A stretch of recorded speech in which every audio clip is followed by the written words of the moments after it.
you have your headlight controls or turn signal controls. You have your windshield wiper controls. Now, coming to the infotainment system, the map display, I really like. It has the pinch, zoom, swipe capability.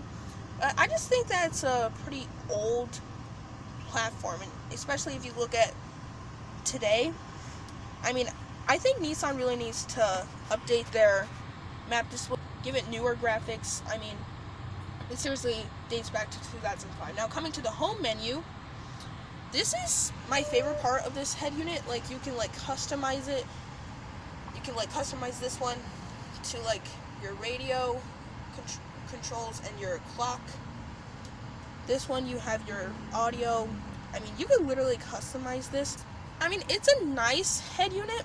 I just think that Nissan should update it, make it newer, because honestly, it's just pretty old. Now, the touch response, I mean, it's relatively quick. I just think that Nissan needs to like update this. Now, putting it in the camera, normally this comes on when you put it in reverse, but as you can see, it's got a 360 camera, which is really nice, and it has trajectory, and I believe it has parking sensors, and it's a pretty nice backup camera. The graphics are okay, but overall, with how old it is, I think Nissan needs to update it. Now, you've got dual zone automatic climate control.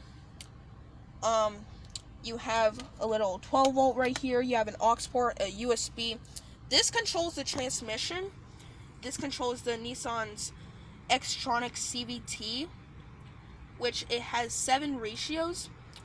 I really like Nissan's Xtronic CVT.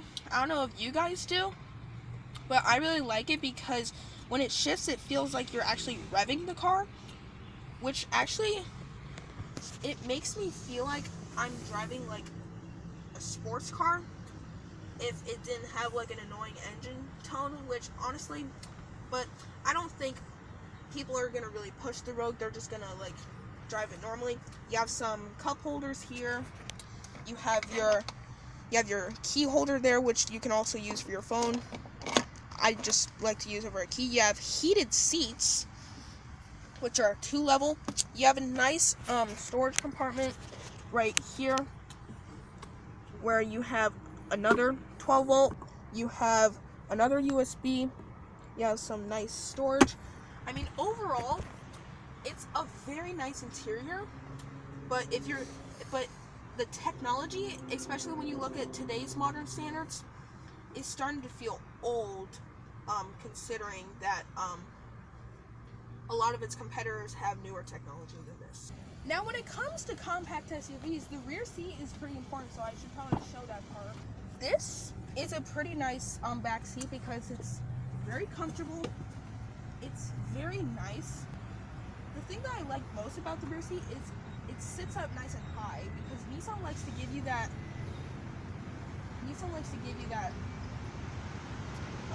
stadium feel. So it sits up nice and high.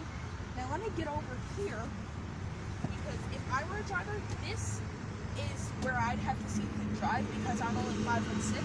And look at this, I have so much legroom, but that's because I'm only 5'6", so this is where I'd have to see the drive if I were a driver, because I'm not 13 yet.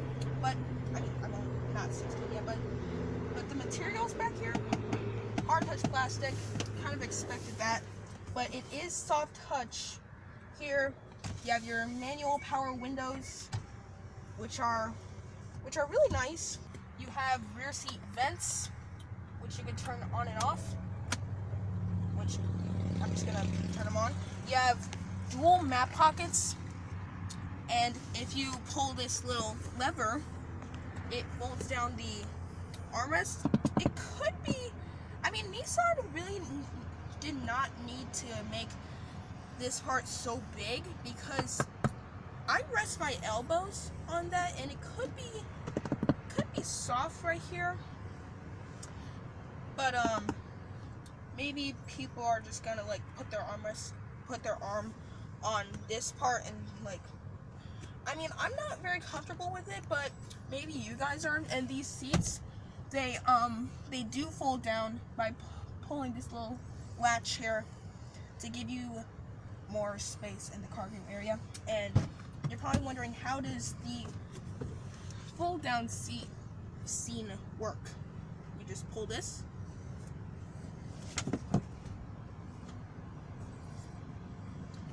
Yep, it's pretty easy. And if you want to fold it back up, you just push it back up.